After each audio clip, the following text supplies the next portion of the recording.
কোরআনুল কারীমের সূরাতুল হাসর এক ছোট্ট একটা আয়াত আমি তেলাওয়াত করছি, 18 নম্বর আয়াত। এই আয়াতকে সামনে রেখে নিজের হিদায়াতের উদ্দেশ্যে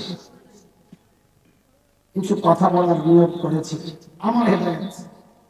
কারণ যে কথাগুলো বলবো এগুলা সবচেয়ে বেশি জরুরি আমার জন্য, আমার চিকিৎসার জন্যই আমি কথাগুলো বলবো। এখানে চিকিৎসা করাইতে আসছেন কেন? আপনি আরেক ওয়াজি হয়ে বসেন। এটা আমাদের বড়দের একটা সিস্টেম। হাকিম উম্মাত মুজাদ্দিদ মিল্লাত হযরত মাওলানা আশরাফ আলী থানভী রাহমাতুল্লাহি আলাইহি বলেন, আমি যখন আমার দিলের কোনো রোগ অনুভব করি যে ভেতরে সমস্যা, তখন আমি ওই রোগ নিয়ে বেশি বেশি আলোচনা করি যেন আমার থেকে রোগটা দূরে সরে যায়। আমি ওই নিয়তে কিছু কথা বলবো ইনশাআল্লাহ। হ্যাঁ, আমার মতো রোগী যদি কেউ থাকেন তার উপকারে আসবে, এটা আমার বিশ্বাস ইনশাআল্লাহ। কিন্তু এটা মাথায় রেখেন, এখানে সবচেয়ে বড় রোগী আমি নিজে। আমার কথার ফাঁকে যেন এটা না বাই করে বলো নিজে মনে কত ভালো মানুষ না, আমি নিজের আসামি বইলাই বয়ান শুরু করতেছি। আমি যে আয়াত পড়েছি ওই আয়াতে আল্লাহ সুবহানাহু ওয়া তাআলা আমাকে আপনাকে বড় মায়া করে একটা ডাক দিয়েছেন, ইয়া আইয়ুহাল্লাযীনা আমানু। এই ডাকটা মালিকের বড় মায়ার ডাক। কোরআনুল কারীমের মধ্যে আল্লাহ ঈমানদারকে দুই ভাগে রেখেছেন। কোথাও রেখেছেন ইয়া আইয়ুহান নাস, ইয়া আইয়ুহাল ইনসান, ও মানুষ। কোথাও রেখেছেন ইয়া আইয়ুহাল্লাযীনা আমানু, ও ঈমানদারেরা। হযরত মুফতি শফি রাহমাতুল্লাহি আলাইহি বলেন, এই দুই ডাকের মধ্যে অনেক পার্থক্য। কি পার্থক্য? হযরত বলেন, আমরা আমাদের সন্তানকে ডাকার ক্ষেত্রেও এই পার্থক্যগুলো করি। আমরা আমাদের সন্তানকে কখনো নাম ধরে ডাকি, কথার কথা বলি, এই আব্দুল্লাহ। ডাক শুনেই সন্তান বুঝে যে বাবা হয়তো রেগে আছেন, ডাকের নমুনা ভালো। কিন্তু কখনো কখনো বাবা সন্তানকে ডাকেন, বাবা আর সন্তানের যে সম্পর্কটা কি বলে, আব্বু। তো সন্তান বুঝে বাবার মুড ভালো আছে, তিনি আমাকে মায়া করে ডাক দিচ্ছেন। ঠিক আল্লাহ তাআলা যখন ডাকেন, ও মানুষ, যেন আল্লাহ নাম ধরে রাখলেন, বুঝে নেওয়া আল্লাহ হয়তো রেগে আছে। কিন্তু যখন বান্দার সাথে আল্লাহর যে সম্পর্ক, ঈমানের সম্পর্ক, ওই সম্পর্ক ধরে যখন আল্লাহ ডাক দিয়ে বলেন ও ঈমানদারেরা, তখন বুঝে নেওয়া আমার মালিক আমাকে বড় মায়া করে ডাকতেছে। আমি যে আয়াতে কারিমা পড়েছি, এই আয়াতে আল্লাহ বড় মায়া করে ডাক দিয়ে কি বলতেছেন? আল্লাহ বলেন, ইয়া আইয়ুহাল্লাযীনা আমানু তাকুল্লাহ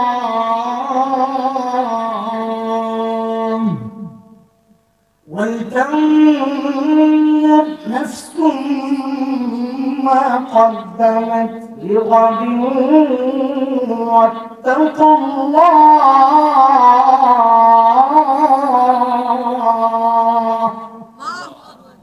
আয়াত আল্লাহর হুকুম দিচ্ছেন,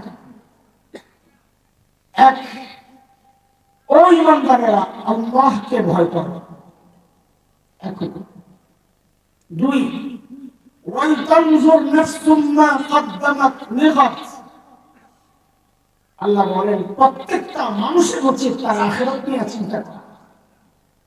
আমার আখিরাতের পুঁজি কি, কামাই কি, সম্পদ কি? আমি তো আমার মালিকের সামনে দাঁড়াবো, কি নিয়ে দাঁড়াবো, আমার পুঁজি কি আছে? এই চিন্তাটা শুধু শ্রোতা করবে বক্তাবাদ না, শুধু মুসল্লি করবে ইমামবাদ না, শুধু মুরিদরা করবে পীর সাহেববাদ না। আল্লাহ বলেন প্রত্যেকটা মানুষের চিন্তা করা উচিত আমার আখিরাতের পুঁজি কি, আমি আমার মালিকের সামনে কি নিয়ে রাখবো। বলে আখিরাতের চিন্তাই তো এখানে বসছি নাকি? আমার কোনো ধান্দা আছে? খিচুড়ি আছে নাকি? খিচুড়ি কি জন্য বয়ে দিছে? খিচুড়ি ছাড়া ওয়াজ জমে নাকি? হ্যাঁ, খিচুড়ি থাকলে আমাদের সমস্যা। খিচুড়ির মাহফিল বোঝা যায় না। খিচুড়ির মাহফিল হলো রাত যত গভীর হয় মানুষ তত মারতে থাকে। খিচুড়ি মাহফিলের অধিকাংশ শ্রোতা কুড়ি ছাড়া আরো অনেক আলামত আছে, আমি এদিকে গেলাম না। যদি শুনি কোনো মাহফিলে খিচুড়ি আছে, মনটা খারাপ হয়ে যায়। কেন? যে এই যে লোকজন বসা, এটা কি ওয়াজের কাস্টমার না খিচুড়ির কাস্টমার? আল্লাহ। কিন্তু যখন শুনি যে না খিচুড়ি নাই, তখন বুঝি না যারা বসছে কিছু কথা শোনার জন্যই বসছে। ভালো লাগে, আলহামদুলিল্লাহ। সব দিয়া গুলি করুন কথা বলে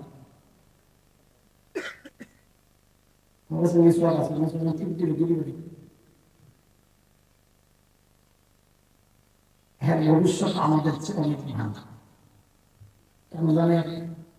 এর যে সাইজ, এই সাইজে আমি জিন্দিগিতে মাহফিল এরকম জায়গায় বসে বয়ান শুনছি, আমার মনে করে 10 টাকা 20 টাকা যা বাজেট হয়েছে এগুলো দিয়ে ওই যে একটা বেলুন কিনছি, আর ওই যে বাস লাগাইলে থাকে বেলুনে ফলে ছাড়লে কোট করে বাসে বেলুন, ওই একটা কিনছি আর মোবাইল কিনছি আর খাইছি আর আসছি। এই যে বইছে বোঝা গেল হ্যাঁ ভবিষ্যৎ আমার চেয়ে ভালো। আল্লাহ তাআলা এদের সব গুণা রেখেছে, গুণাগারা যা আছে জগৎ শ্রেষ্ঠ আলেম বানায়। আমিন। মাহফিলে বাচ্চাদেরকে আনবে, একটু নিয়ন্ত্রণ করবে, মসজিদে আনবে, তারা দিয়ে। অনেক বুড়ারা আছে মসজিদে, বাচ্চারা একটু দুষ্টামি আসেন এরকম বুড়া, বাড়িতে কিন্তু চান্স নাই। মুড়ি দুটা খাই আসছে মসজিদে আইয়া ইমাম সব মুয়াজ্জিন যা আছে সব কিছু দেখতে রাখবে। বুড়া আছে না? পোলাবেন কিছু করলে থাক রেখে চায়। এক মসজিদে এসে নোটিশ লাগাই বাচ্চাদেরকে আনার নিষেধ, আমি যে পাইলে গিয়ে থামবো বাচ্চা আসবে না। মসজিদে মাহফিলে বাচ্চা না আসা এটা ওই এলাকার জন্য শুভ লক্ষণ না। মসজিদে মাহফিলে বাচ্চা আসা ওই এলাকার জন্য একটা শুভ লক্ষণ, যে ওই এলাকার পরবর্তী জেনারেশন দিনের জন্য তৈরি হচ্ছে। কিনা বলেন? পক্ষে কথা বলতেছি তাকে বেশি অসহায় হয়ে যাবে, বদনামি লাগে। তোমার তো বদনাম করি প্রশংসা করছি। কিসের জন্য আসছি বলেন? আখিরাত উদ্দেশ্য না দুনিয়া? কিন্তু দোস্ত, আমাদের আখিরাতের প্রস্তুতি যেভাবে নেওয়া দরকার ছিল, যে পরিমাণ করা দরকার ছিল, যে কোয়ালিটির আমল দরকার ছিল, ঠিক তেমন হচ্ছে না। ঘাটতি আছে, ত্রুটি আছে, বিচ্যুতি আছে। বুঝবো কেমনে যা করছি ঠিক আছে না সমস্যা? বুঝবো কেমনে? তো আল্লাহ তাআলা আমাদের উপরে কি দয়া করছে, কি আল্লাহ একটা শ্রেণীকে আমাদের সামনে মডেল আর নমুনা বানাচ্ছে। সেই শ্রেণী হচ্ছে হযরতে সাহাবায়ে কেরাম রিদওয়ানুল্লাহি আলাইহিম। যে তুমি তোমার ঈমান, আমল, তাকওয়া সব সাহাবীদের সাথে মিলায়া দেখো। তোমার ঈমান যদি সাহাবীর ঈমানের সাথে মিলে তো বুঝতে হবে তোমার ঈমান ঠিক আছে, আর যদি না মিলে বুঝতে হবে ভেজাল আছে, ঠিক করে নাও। কার কথা বলেন না? কার কথা? আল্লাহ বলে فإن آمنوا بمثل ما آمنتم به فقد اهتدوا وإن تولوا فإنما هم في شقاق।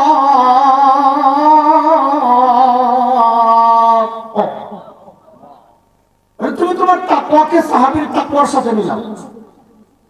কেন মিলাবো? আল্লাহ কেন মিলাবো? আল্লাহ যেন বলেন বেটা তুমি যে মুত্তাকি, তোমার বউ তো সাক্ষী দেয় না, স্বীকার করে না। আপনি যে মুত্তাকি, পাশের মানুষই তো স্বীকার করে না। পিশাব করে যায়, জিজ্ঞাসা করে পিশাবের বউ পিশাবের কাছে মুড়ি দেয় না। হ্যাঁ মুড়ি দেবো, চিনি আপনি।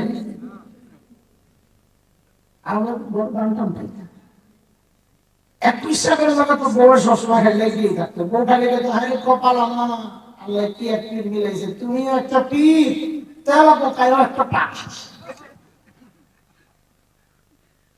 এই খোসারির মধ্যে একজন বিশ্বাস আইছে, বউ হায় রে কফা কি হয়েছে তোমার, নতুন করে দিয়েছে তুমি যে কি পীর হইলা ঘোরার দিলে।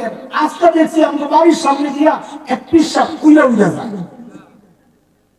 পিসাব করে আরে এতদিন জানতাম পোড়া কপাল, তোর দিলটা মরে গেছে, দিলটা নষ্ট হয়ে গেছে, এখন দিল তোর চোখ নষ্ট হয়ে গেছে। কেন? ভালো করে দেখছো কি ওই যে পীরা গেছে যে পীর ওরা তো আমি আছি না যেই পিসাবের কথা কইছে বউ এখন কি করে জানেন কাহানি খোদা এর লিগে তো কই কি রে পাংখা দেখলাম একটা ভাঙা জামাই কেরামতি স্বীকার করবো আল্লাহ যেন বলতেছেন বেটা তুমি যে মুত্তাকি তোমার পাশের মানুষ স্বীকার করে না আর আমার নবীর সাহাবীরা যে মুত্তাকি আমি আল্লাহ ওদের কলমের পরীক্ষা নিয়ে দেখেছি ওই পরীক্ষায় ওরা পাস إن الذين يغضون أصواتهم عند رسول الله أولئك الذين امتحن الله قلوبهم للتقوى لهم مغفرة وأجر عظيم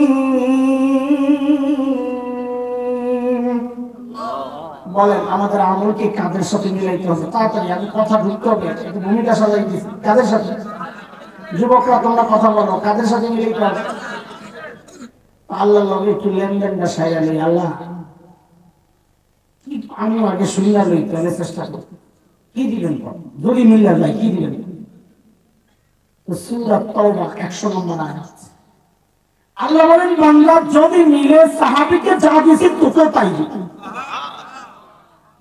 সাহাবীরা কি দিয়েছে তাআলা বলেন ওদের উপর স্বীকৃতি দিয়েছে একটা স্বীকৃতি কি স্বীকৃতি যে আমার নবীর সাহাবীরা আমি তোমাদের উপর রাজি হয়ে গেলাম পুরস্কার দিয়েছে কি দিয়েছেন বলে জান্নাত তোমাদের জন্য তৈরি করে রাখছি বান্দা কিয়ামত পর্যন্ত তোমরা যারাই আসছো যদি সাহাবীদের সাথে ঈমান আমল মিলে যায় তো জেনে রাখো আমি তোমাদের জন্য ওই দুই পুরস্কার নির্ধারণ করে রাখবো আমার সন্তুষ্টি তোমাদের জন্য ঘোষণা এবং তোমাদের জন্য আমি জান্নাত বানিয়ে রাখবো কার কথা বলেন না একটু তাড়াতাড়ি কথা ঢুকতে হবে তো ভূমিকা সাজায় কার কথা আল্লাহ বলে والسابقون الأولون من المهاجرين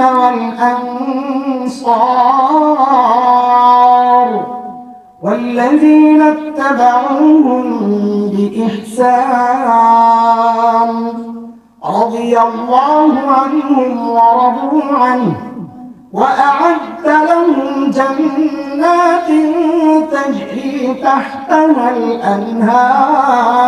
الأنهار خالدين فيها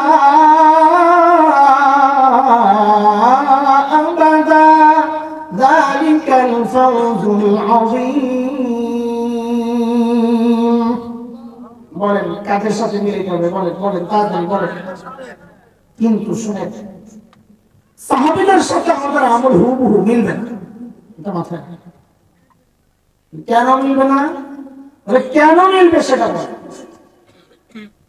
কেন মিলবে আমি আপনি চেষ্টা করি আমার শিখাইছেন আমার উস্তাদ আমার বাবা মা আমি আপনি চেষ্টা করি আমার ইমামকে দেখে দেখে আর সাহাবীকে সেজদা শিখাইছেন মুহাম্মদুর রাসূলুল্লাহ সাল্লাল্লাহু আলাইহি ওয়াসাল্লাম সাহাবী সেজদা করেন নবীকে দেখে দেখে মিলবে কোথা তো বলে তো এতক্ষণ কি বুঝাই মিলানোর কথা বলছি না মিলানো মানে হচ্ছে দুনিয়ার জিন্দেগিতে সাহাবীদের কাছাকাছি যাওয়ার চেষ্টা করা আমাদের বড়দের কথা এটা সোনার অক্ষরে লিখে রাখার মতো কথা দুনিয়ার জিন্দেগিতে সাহাবীদের যত কাছাকাছি পৌঁছা যাবে হাসরেও আল্লাহ তাআলা সাহাবীদের তত কাছাকাছি উঠবে এখন সাহাবী কত কাছে আপনি থাকতে চান হাসরে আপনি যা চান দুনিয়ায় ওইভাবেই সাহাবীর কাছাকাছি যাওয়ার চেষ্টা করেন কোন স্পিডে লাগাবো সাহাবী আছেন কত দূরে এটা ছোট্ট একটা উদাহরণ শোনেন তাহলে বোঝা সহজ দেখেন ছোটবেলায় আমরা লেখাপড়া করছি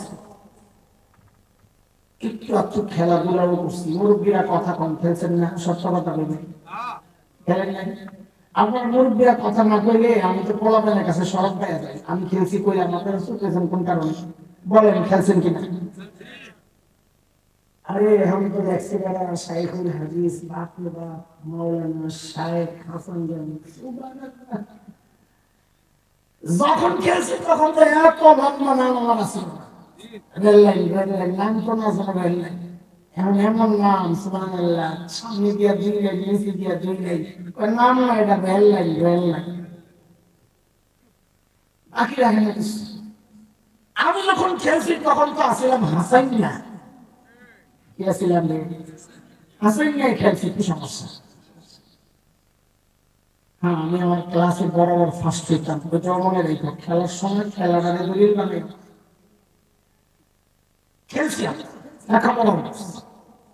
এখনকার বাচ্চারাও খেলাধুলা করে লেখাপড়াও করে পার্থক্য আছে আমাদের সাথে না নাই আছে কি পার্থক্য ওইটাই পার্থক্য হচ্ছে আমরা করতাম লেখাপড়া ফাঁক পাইলে মাঝে মাঝে একটু খেলতাম আর এখনকার বাচ্চারা চায় সারাদিন মোবাইল টিপবে খেলবে ফাঁক পাইলে পড়বে ঠিক কথা ওরা মানে ঠিক কথা মিলে গেছে হ্যাঁ ঠিক কথা।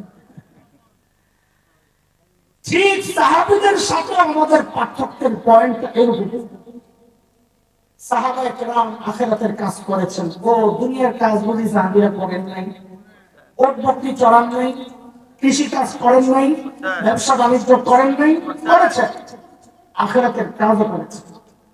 আমরাও দুনিয়ার কাজ করি এই যে আখিরাতের কাজও করতেছি আমাদের সাথে সাহাবীদের পার্থক্য কি ওই যে আগের মতো সাহাবায়ে কেরাম করতেন আখিরাতের কাজ ফাঁকে ফাঁকে মাঝে মাঝে করতেন দুনিয়ার কাজ সেটাও সুন্নত তরিকায় কইরা ওই দুনিয়াটারও ইবাদত বানায় নিতেন। আর আমরা করি দুনিয়ার কাজ ফাঁকে ফাঁকে করি আখিরাতের কাজ ওইটাও বেদাত দিয়ে সাজাইয়া ওই আখিরাতের কাজটারও বরবাদ করে দেয়। পার্থক্য এই যে গ্যাপ এটাকে যত কমায় আনতে পারবো হাসিরও আল্লাহ তত কাছাকাছি উঠায় আনবে। তবে এতক্ষণের কথায় হয়তো অনেকের মধ্যে হতাশা তৈরি হয়েছে যে হারিয়ে তাহলে আমরা ওই যুগে আল্লাহ পাঠাইতো ওলা বলতে ছোটবেলায় গান গাইতে শুনতাম জন্ম যদি হতো মুদের রাসূল পাকের কা আমি আর কোনো না এরা আস্তে একটা হেডলাইন বানাই এই প্রথম বয়ানে বসে গজল গাইলেন শিল্পী হাসান জানি উচ্চালাম যদি দিই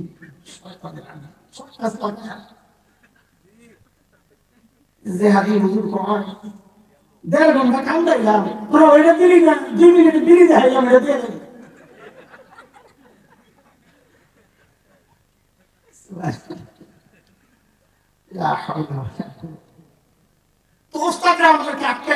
এই গল্প জন্ম যদি হতো আমাদের রসুল পাকের কালে রসুল পাকের দেশে এই গল্প কেন রসুলের যুগে জন্ম নিয়ে তুমি যে সাহাবী হইতা তার কি গ্যারান্টি তুমি তো আবু জাহেল হইতে পারতা। যেই যুগে পাঠানো দরকার আল্লাহ আমাকে তোমাকে ওই যুগেই পাঠাইছে।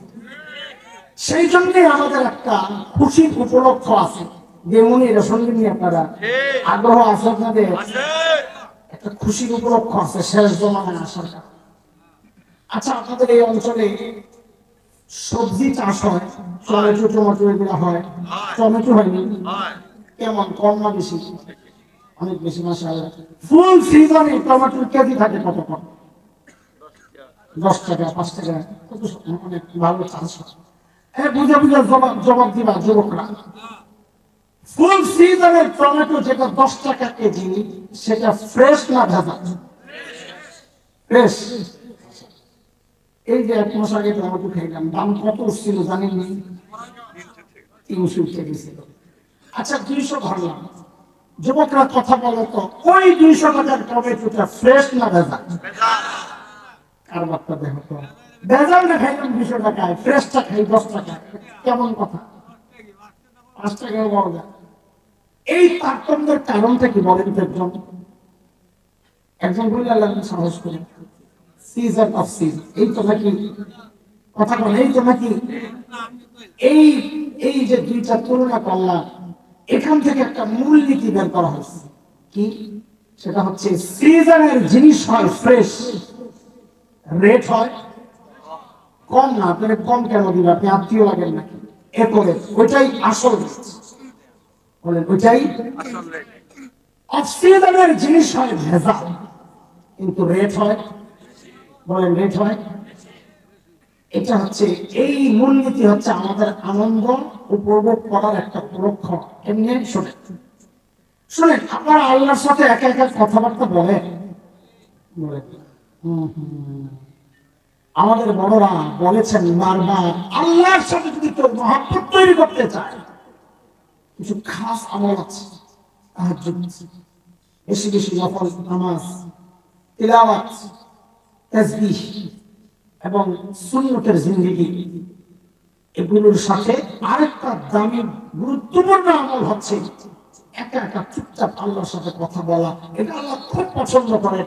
আপনি কোরআনুল কারীমের সূরা ইনশিরাহ আছে, আলাম নাশরাহ লাকা সাদরাক, এই সূরার শেষ দুইটা আয়াত দেখেন আল্লাহ কি বলেন নবীকে, নবী সাল্লাল্লাহু আলাইহি সাল্লামকে, ফাইযা ফারাগতা ফানসাব ওয়া ইলা রাব্বিকা ফারগাব। নবী, আপনি যখন দাওয়াতের কাজ শেষ করবেন, আপনার অন্যান্য কাজ শেষ করবেন, যখন আপনি একটু ফ্রি হবেন, নবী আপনি একা একা আমার কাছে আইসেন, তখন আমার দিকেই আপনার ঝোঁক থাকবে, তখন আমি আর আপনি একা, মাঝখানে কেউ থাকবে না। আল্লাহও চান একটু একা একা কথা বলতে, আল্লাহ খুব পছন্দ করে।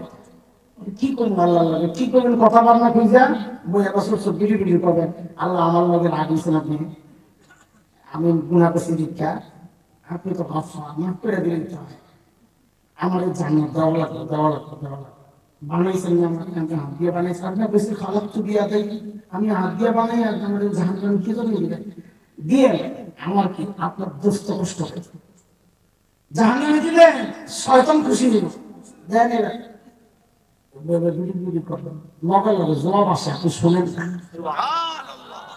ওই একা একা কথা বলার সময় আল্লাহকে বলবেন, আল্লাহ একটা কথা বলতে চাই, কিন্তু তোর আবার কি মনে করছে? আল্লাহ খুব গুরুত্বপূর্ণ কথা তো কয়ে না, তো বলবেন আল্লাহ আমার তো ইবাদতের সিজনে পাঠান নাকি? ওই ইবাদতের সিজন আমার কোনটা? ওই যে যারা নবীর দেখে দেখে সেজদা দিছে, যারা ইবাদতের সিজন, আমার তো পাঠাইছেন অফ সিজনে, ফিতনার জামানায়, শেষ জামানায়। তো হয়েছে বুঝলাম তো কি যে কম। আল্লাহ যেহেতু অফ সিজনে পাঠাইছে, আমার আমলে একটু ভেজাল হইলে হইতেও পারে, আর সিজনের জিনিস তো ভেজালই থাকে, কিন্তু রেটটা বাড়াইয়া দেওয়া লাগবে। পারবেন না বলতে? আপনারা মনে করেন আমি বানাইয়া বানাইয়া বই দিতেছি, হাদিস আছে এরকম, সময় নাই আমি ব্যাখ্যা দিচ্ছি না। কেউ চ্যালেঞ্জ করলে আমি হাদিসটা তাকে শোনাই দেব।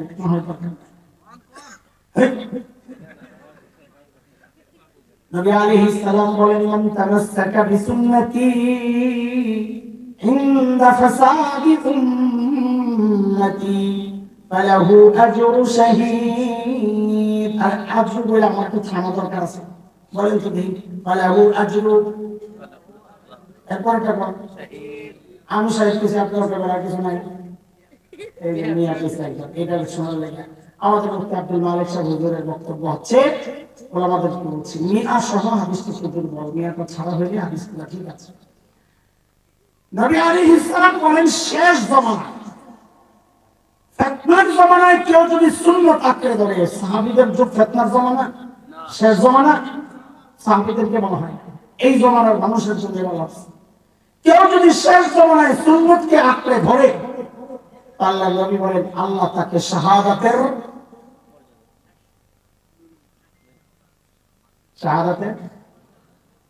এই শোনার জন্য আমি চুপ দিয়েছি না, মর্যাদা, মর্যাদা, আজব মানে মর্যাদা, মাকাম মানে মর্যাদা, আজব মানে সওয়াব, সওয়াব আর মর্যাদা নষ্ট মসজিদ। প্রধানমন্ত্রী বেতন পাইতো 5 লাখ, কথার কথা। আপনাকে যদি বলা হয় প্রধানমন্ত্রীর মর্যাদা চাও না 5 লাখ চাও, কি করবেন? 5 লাখ নেবেন না মর্যাদা নেবেন? বুঝা গেল মর্যাদা বেতন এক জিনিস না। আজর মানে মর্যাদা না, আজর মানে সওয়াব। নবী বলেন শেষ জামানায় যারা সুন্নতে আঁকড়ে ধরবে, আল্লাহ তাদেরকে শাহাদাতের সওয়াব দিবেন। তার মানে কি সুন্নতের রেট বাইরা সেটা শাহাদাতের সওয়াব হয়ে গেছে। সুবহানাল্লাহ। বলছি তো আমাদের দলিল আছে, কিন্তু সময় নেই। বলেন আমরা বললে আবার মনে করে ও হুদাই সাফা মাসিলেন, এই জন্য বললাম ঠিক আছে ক্লাস দলিল আছে, দলিল ছাড়া কথা না। অনেক সময় দলিল বলি না, যে আপনাদের সাথে সব দলিল বলা জরুরি মনে করি না। কেউ চ্যালেঞ্জ করলে বলি দলিল আছে, দলিল ছাড়া কথা কয় না কেন?